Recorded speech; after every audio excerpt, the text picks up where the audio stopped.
Sesungguhnya yang paling aku takuti atas umatku imam-imam yang menyesatkan, tokoh-tokoh yang menyesatkan, dai-dai yang menyesatkan. Ketika kita melihat dai-dai itu sesat, ya tentu yang menentukan itu para dai.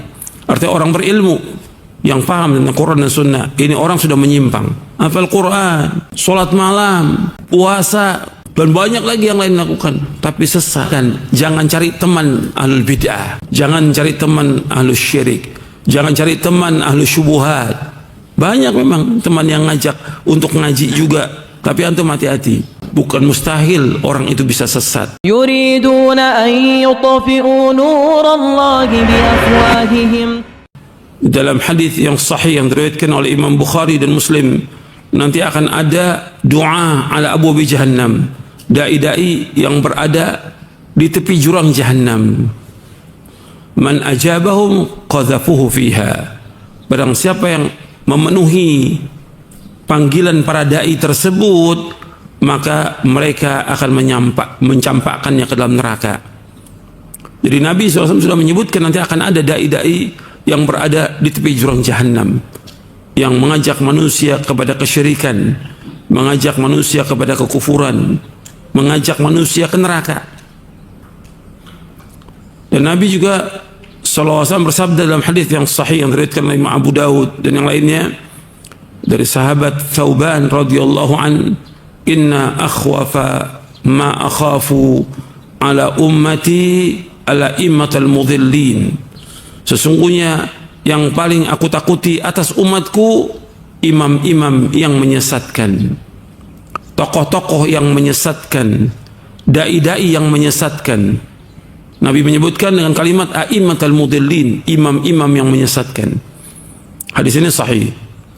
Makanya kita wajib berhati-hati bagaimana membentengi kita dari syubhatnya mereka, pemahamannya mereka, atau ceramahnya mereka, yang membentengi dengan kita belajar dengan ilmu yang benar, Al-Quran wa Sunnah, dengan belajar, bukan mendengarkan syubhat, bukan mendengarkan ceramahnya mereka, bukan, tapi belajar Quran dan Sunnah, baca kitab-kitab para ulama salaf, baca buku-buku yang mengajarkan akidah yang benar, sehingga kita akan terjaga. Di samping itu juga kita memohon kepada Allah agar kita diberikan hidayah oleh Allah, ditunjuki ke jalan yang benar, ditetapkan di atas Islam dan Sunnah ala fahmi salaf, dan terus seperti itu dan mengamalkannya. Ini penting, ikhwan fiddin, azakumullah, karena zaman ini zaman fitnah dan banyak orang-orang yang pada hakikatnya jelas-jelas sesat. Seorang itu bisa menilai ketika dia orang yang berilmu, tahu ini. Sama seorang dokter menilai dokter ini enggak benar, ya dokter juga yang nilai. Seorang ahli teknik dia enggak benar, dinilai oleh ahli teknik yang lain. Begitu juga ketika kita melihat dai-dai itu sesat, ya tentu yang menentukan itu para dai. Artinya orang berilmu yang paham tentang Quran dan Sunnah. Ini orang sudah menyimpang dari jalan yang lurus, dan ini berbahaya buat umat Islam. Makanya kita wajib hati-hati. Dengan apa? Dengan belajar. Antum sibukkan dengan belajar, sibukkan dengan ilmu, sibukkan dengan membaca kitab-kitab para ulama, sibukkan dengan membaca buku-buku yang bermanfaat. Itu yang paling penting. Dan kemudian mengamalkan. Ini yang paling penting yang perlu saya sampaikan kepada antum, karena banyak yang sibuk dengan media sosial, kemudian mendengarkan ceramah-ceramahnya ahlul bid'ah, kemudian sesat. Dan itu bukan mustahil. Orang itu sesat bukan mustahil. Di zaman dulu aja ada orang-orang yang bertemu dengan sahabat, Masya Allah, baca Al-Qurannya, Masya Allah, hafal Qurannya, Masya Allah, sholatnya segala macam, sesat. Seperti siapa? Khawarij, hafal Quran, sholat malam, puasa, dan banyak lagi yang lain lakukan, tapi sesat. Makanya antum hati-hati, jangan tertipu juga dengan banyaknya ibadah orang atau bacaan Qurannya bagus, tapi bagaimana akidahnya, bagaimana ibadahnya, bagaimana manhajnya, bagaimana dia berjalan di atas jalan yang benar atau tidak. Bukan mustahil orang itu sesat. Saya ambil contoh 2, sebenarnya banyak. Contoh Nafi al-Azruq, seorang yang belajar dengan Ibnu Abbas. Al-Bahr wal-Habr, lautan ilmu. Belajar.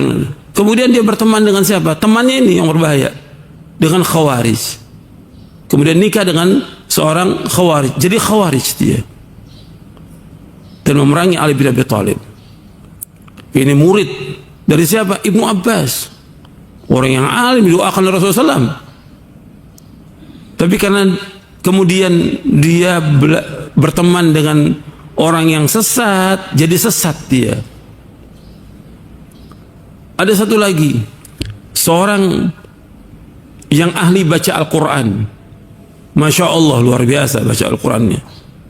Sampai Umar bin Khattab radhiyallahu an, ketika Amr bin As menaklukkan Mesir, kata Umar kepada Amr bin As, buatkan dia rumah dekat dengan masjid untuk mengajarkan kaum muslimin Al-Quran.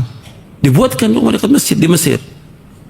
Namanya orang ini Abdurrahman bin Muljam Al-Muradi. Kemudian bagaimana? Kemudian dia berteman juga dengan Khawarij. Akhirnya orang yang ahli baca Al-Quran, ahli ibadah, kemudian dia membunuh Ali bin Abi Thalib radhiyallahu anhu. Dia awal hidupnya Masya Allah hafal Quran. Kata Al-Hafidh Ibnu Hajar Asqalani, wa khutima bisyarrin. Kemudian ditutup kehidupannya dengan apa? Dengan kejelekan, su'ul khatimah.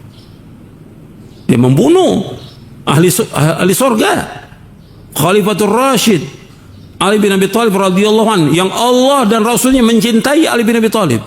Allah dan Rasul mencintai Ali bin Abi Thalib. Ahli jannah, dibunuh oleh Abdurrahman bin Muljam Al-Muradi. Akhirnya gimana? Ya dikisas, dibunuh dia. Dibunuh. Berarti di sini kata para ulama, dia mati dalam keadaan su'ul khatimah. Membunuh orang biasa aja itu berat hukumnya di akhirat. Orang muslim biasa dibunuh, berat hukumnya di akhirat.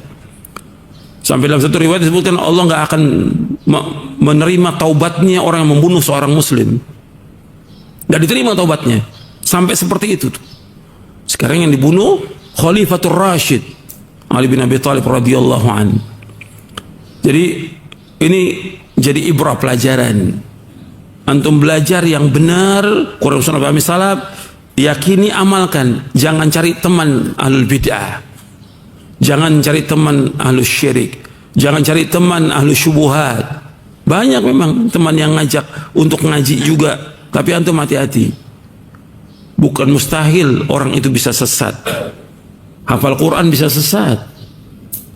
Dekat dengan Umar bisa sesat. Dekat dengan Ibnu Abbas bisa sesat. Bukan mustahil. Ini hidup nih, hati-hati. Allah muqallibal qulub, maka kita berdoa, ya muqallibal qulub, tsabbit qalbi ala dinik.